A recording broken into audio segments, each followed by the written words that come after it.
j'aime le miel, vous souhaite la bienvenue. Donc on est au rucher de production. On va venir préparer la récolte du miel pour demain. Donc à mettre en place le chasse-abeilles et contrôler également l'humidité du miel s'il n'est pas totalement operculé. Également, je vais profiter pour vérifier l'acceptation de la reine suite à l'introduction de la reine sur la ruche ici qui n'avait pas de reine. Donc c'est parti.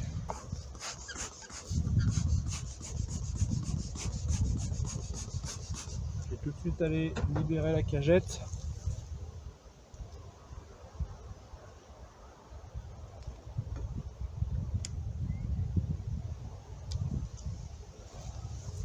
Contrôler que le candidat a été mangé, que la reine a été libérée.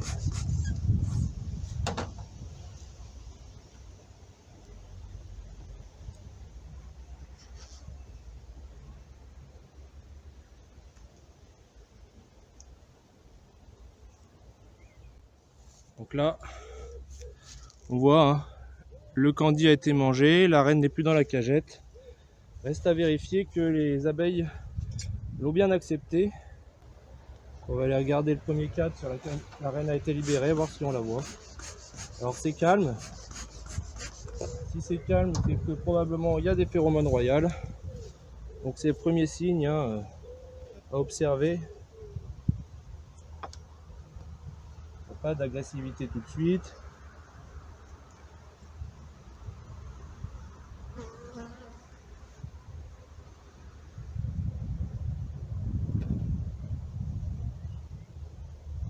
Voilà.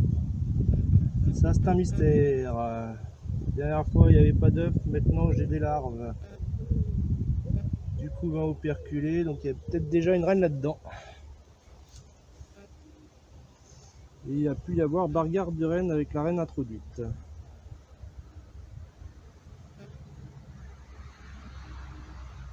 En une semaine, il ne peut pas avoir de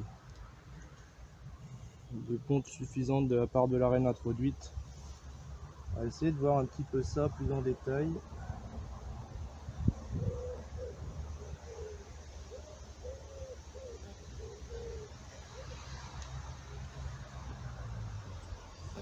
Si c'est le cas, c'est dommage, hein. J'ai perdu une reine.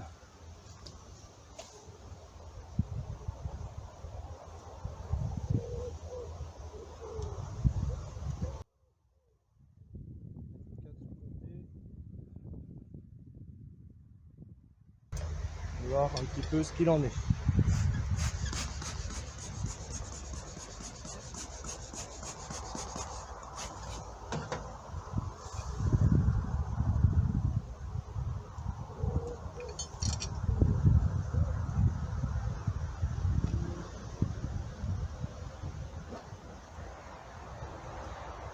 Je vais fermer. Gêne, hein, j'avais rien du tout la semaine dernière.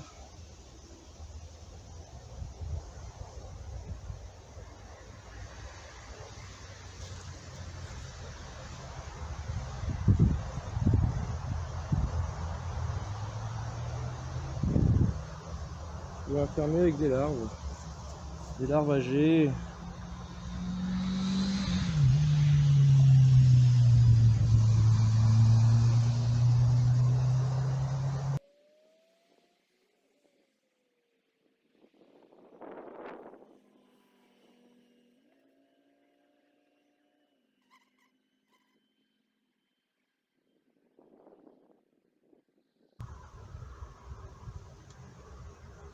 Ah, la reine est là, c'est celle que j'avais marquée.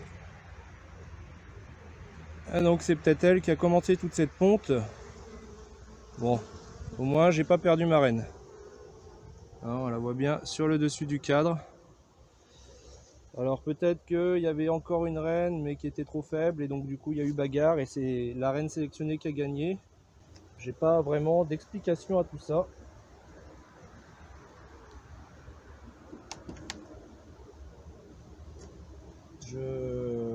Quand je vois les dates, je trouve que le couvain est déjà assez âgé par rapport à l'introduction de cette reine.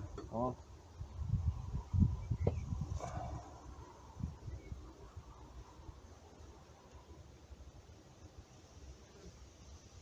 Ça fait déjà une bonne semaine et demie, je crois, que j'ai introduit cette renne, donc si, ça peut être ça.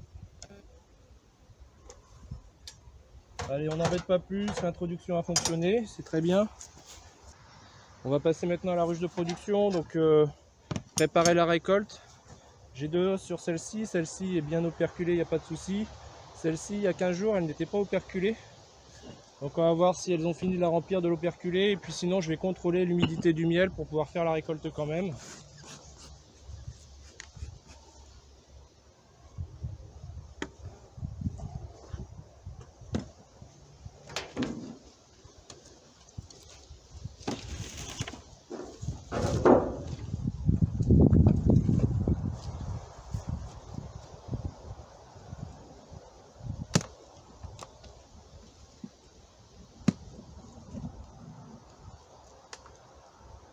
Ah, les cadres sont collés.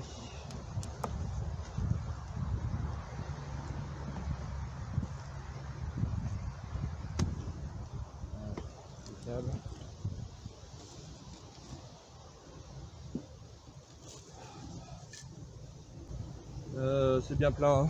C'est bien plein. Je vais venir regarder donc un cadre d'extrémité. Souvent ceux qui sont pris en charge en dernier, qui présentent un taux d'humidité un peu plus élevé. Quand j'avais fait le contrôle il y a 15 jours, bon, on était à 22%. On va voir où on est aujourd'hui.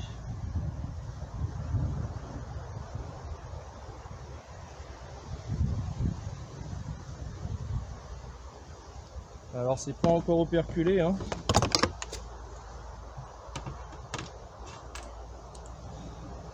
Et bon, pour essayer d'avoir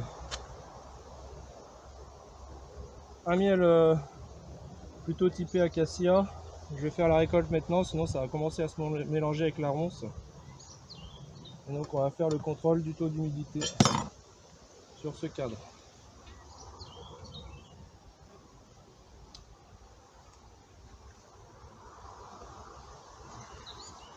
Donc je mets une petite goutte de miel sur le réfractomètre et après je regarde à l'intérieur le taux d'humidité.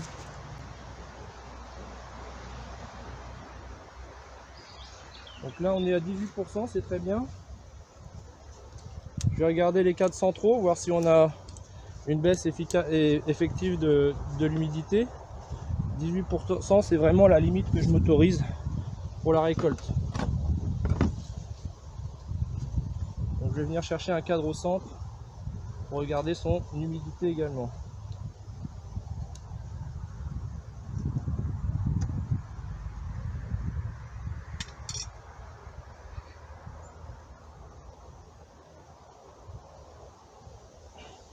Celui-ci est operculé, donc il n'y a pas de souci. L'operculation, c'est pas spécialement un signe de bonne humidité du miel. C'est juste que les abeilles operculent quand il n'y a plus d'échange d'eau entre l'air ambiant et le miel. Donc à partir de là, si l'humidité ambiante est importante, elles vont operculer à un taux d'humidité important aussi. Donc là on est à 16,5, je vous ferai une petite photo de ce qu'on voit à l'intérieur du réfractomètre.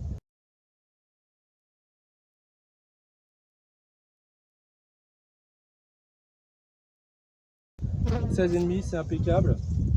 On va avoir un miel en général avec un taux d'humidité autour de 17-17,5%. Donc ça sera parfait pour la récolte. Donc je vais mettre en place maintenant le chasse-abeilles. Décoller les hausses une par une. Donc je vous avais dit que je mettais sur mes ruches un protecteur d'angle qui me permet ici de mettre mon lève-cadre et d'appuyer avec le lève-cadre sur le protecteur d'angle sans abîmer trop le bois.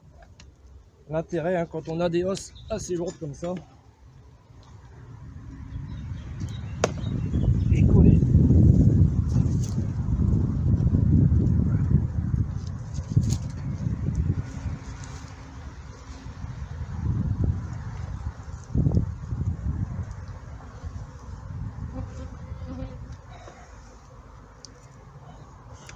Alors là, ça fait un moment que je ne l'ai pas décollé.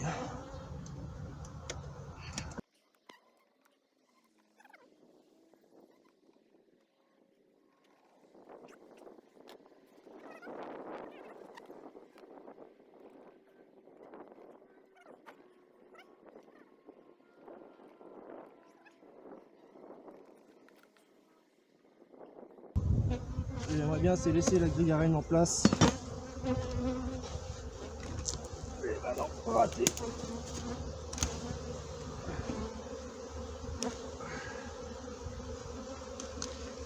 Voilà.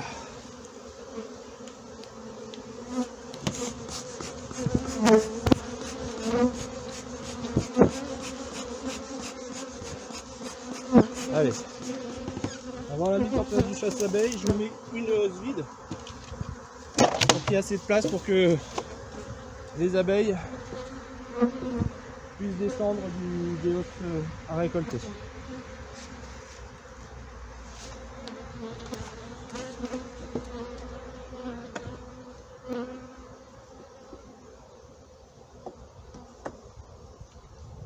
Mise en place du chasse-abeille. On remet en place la hausse à récolter.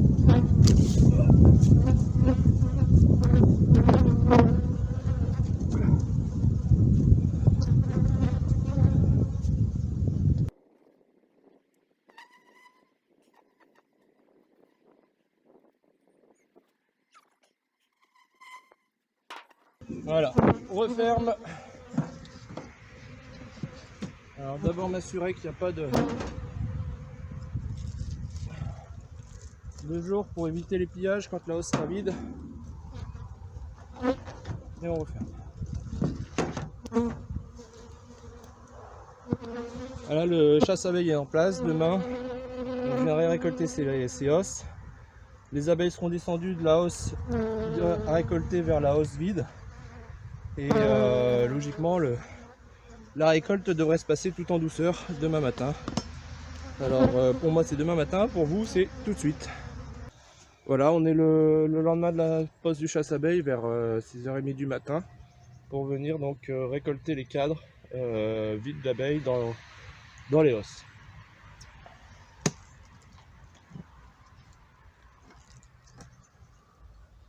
Voilà. Pas bien descendu.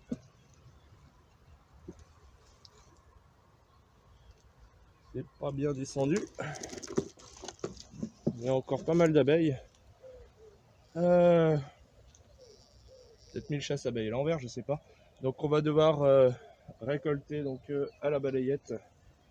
Il y a encore beaucoup d'abeilles je trouve dans les hausses.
Alors, l'explication que les abeilles ne sont pas descendues complètement se situe peut-être là-dessous.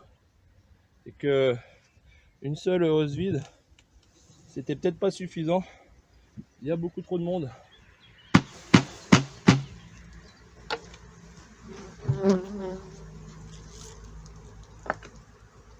Hop.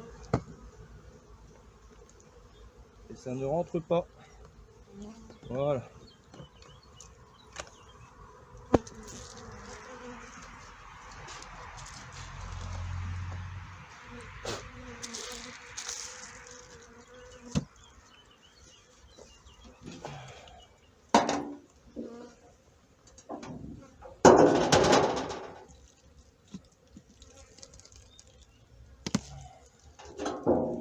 Voilà.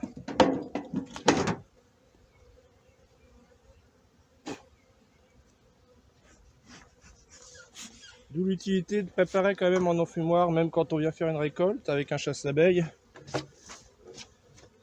peut avoir des surprises. Et donc ça peut être utile d'avoir l'enfumoir.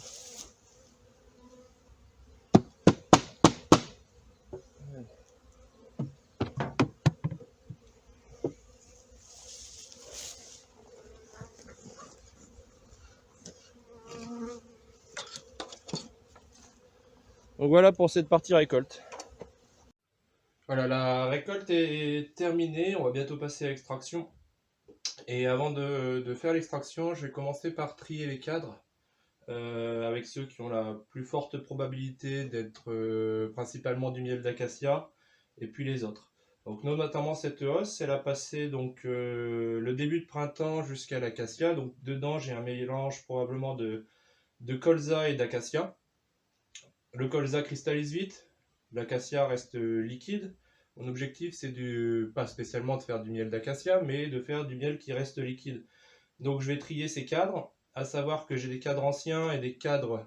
donc j'ai des cadres anciens de l'année dernière, hein, qui sont ceux-ci, et des cadres de l'année 2023 qui ont été battus cette année. Donc c'est ceux-là qui ont été remplis en dernier, les cadres 2023. Et donc c'est ceux-là qui probablement ont plus de probabilité de contenir du miel d'acacia. Donc c'est comme ça que je vais faire. Et puis de temps en temps, je vais aussi passer un petit coup de l'F4 dessus pour regarder un petit peu la couleur de ce miel si j'ai un doute. Donc je vais commencer ce tri là.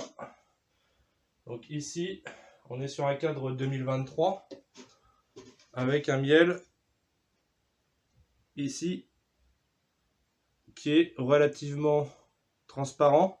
Donc il y a probablement du miel d'acacia. Donc je vais le mettre parmi les miels typés acacia.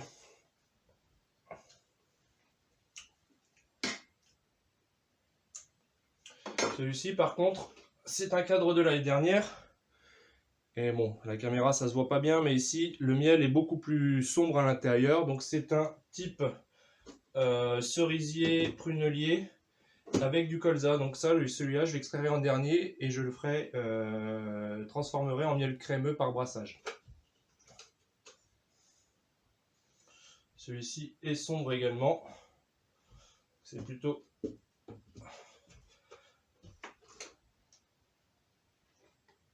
également un miel assez sombre. La saison n'a pas été excellente pour moi ici sur l'acacia parce qu'il y a eu beaucoup de pluie. Ouais, celui-ci est plutôt transparent. Il devrait pouvoir rester liquide.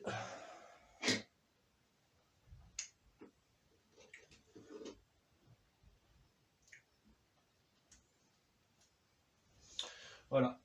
Donc je vais faire ce tri là petit à petit donc pour distinguer les types acacia qui pourront rester liquides et les types début de printemps qui seront transformés en miel crémeux par brassage. C'est parti pour donc la désoperculation du miel type acacia, je dirais plutôt miel de fin de printemps qui devrait pouvoir rester liquide dans le temps. Alors je vais profiter un petit peu du temps de la désoperculation pour préciser un peu ce que je disais à propos donc, de l'operculation des cadres. Pourquoi je me permets de récolter des cadres non operculés, pourquoi il faut faire attention donc, également à l'indice vis-à-vis de l'operculation. C'est-à-dire que le miel échange son humidité avec l'environnement ambiant. Si l'environnement ambiant est très humide, le miel va absorber de l'humidité. Si l'environnement ambiant est sec, le miel va restituer, son eau. Aussi, il faut faire attention à la notion d'operculation, parce que si l'environnement de la ruche est très humide, les abeilles vont operculer le miel quand il n'y aura plus d'échange d'humidité entre l'environnement ambiant et le miel.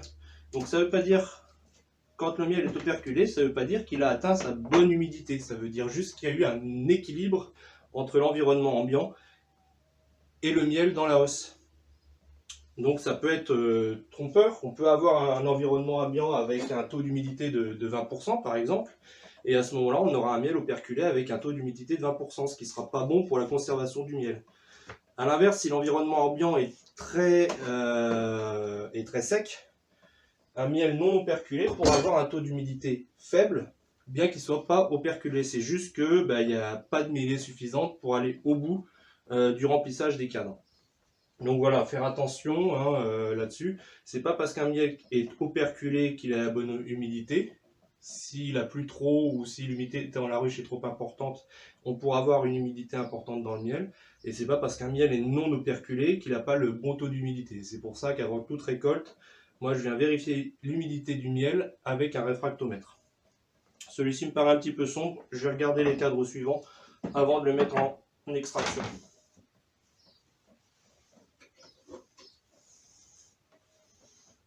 Donc celui-ci, c'est un cadre non operculé intégralement, parce que la meillée c'est terminé, mais pour autant, j'ai contrôlé le taux d'humidité juste avant la récolte, et ce qui me permet de savoir que l'humidité est bonne, et donc que je peux l'extraire sans problème.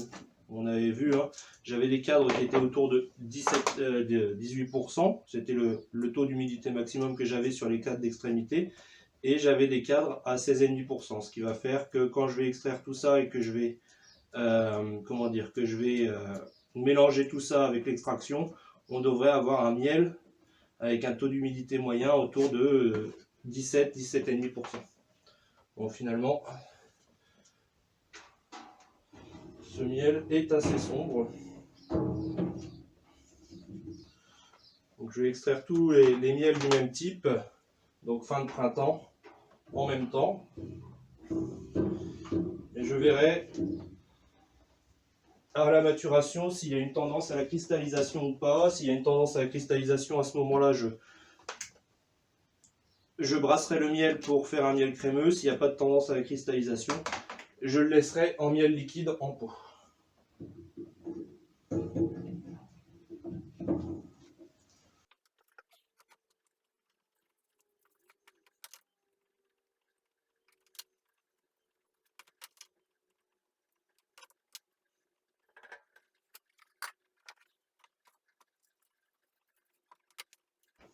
Donc, petite information concernant le miel d'acacia sur la région de l'Est lyonnais. On a eu de l'acacia, mais malheureusement, on a eu une grosse période de pluie pendant la floraison de l'acacia, ce qui fait que les fleurs étaient pas mal délavées, c'est-à-dire qu'elles produisaient peu de nectar, et le peu de nectar que les abeilles rentraient dans la journée, elles le dévoraient dans la fin d'après-midi pendant qu'il pleuvait, et ce qui fait que sur l'Est lyonnais en tout cas, l'acacia a fleuri un peu trop tôt, et on se retrouve avec peu d'acacia par rapport à la pluviométrie pendant la floraison de l'acacia.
Donc voilà, les os que j'avais sélectionnés, les 4 que j'avais sélectionnés dans type et acacia, sont finis d'être désoperculés, donc je vais pouvoir lancer l'extraction.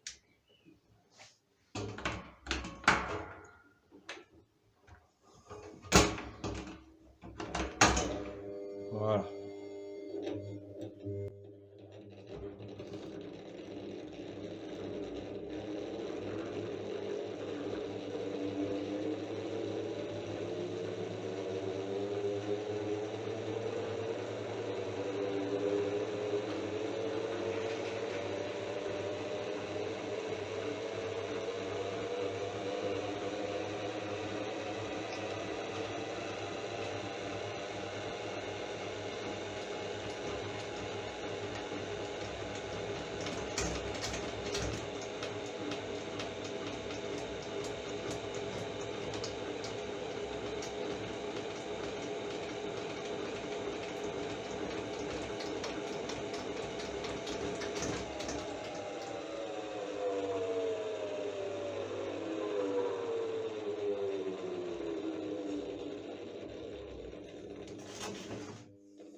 Au début de l'extraction, les cadres sont pas tout à fait équilibrés, il y a un petit effet balourd qui se produit, donc pour ça que l'extracteur bouge un peu. Voilà, j'ai lancé l'extracteur à pleine vitesse après avoir laissé un petit temps d'extraction. Bon, ça y est, ça s'est équilibré, hein. Les cadres sont quasiment vides, donc ça s'équilibre. Il n'y a plus cet effet de balourd. Voilà, la première extraction est terminée. Bon, c'est un miel que je veux conserver différemment des autres, c'est-à-dire que je voudrais le mettre en pot liquide. Donc pour pas le mélanger, je vais directement le mettre dans son maturateur. Donc c'est un petit maturateur, j'ai que 12 cadres de ce type de miel. Et donc du coup, à la sortie de l'extracteur, je vais directement le passer dans le filtre.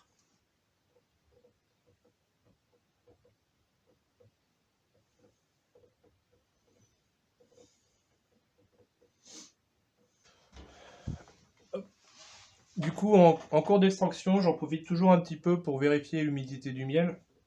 Donc je vais venir prélever une petite goutte sur le réfractomètre pour contrôler l'humidité du miel. Donc là, j'aurai l'humidité globale du miel, c'est-à-dire sur un mélange. Et donc ouais, on a bien 17,5 d'humidité comme je l'avais estimé. Ce qui fait qu'on a quand même un miel avec une humidité parfaite pour la conservation.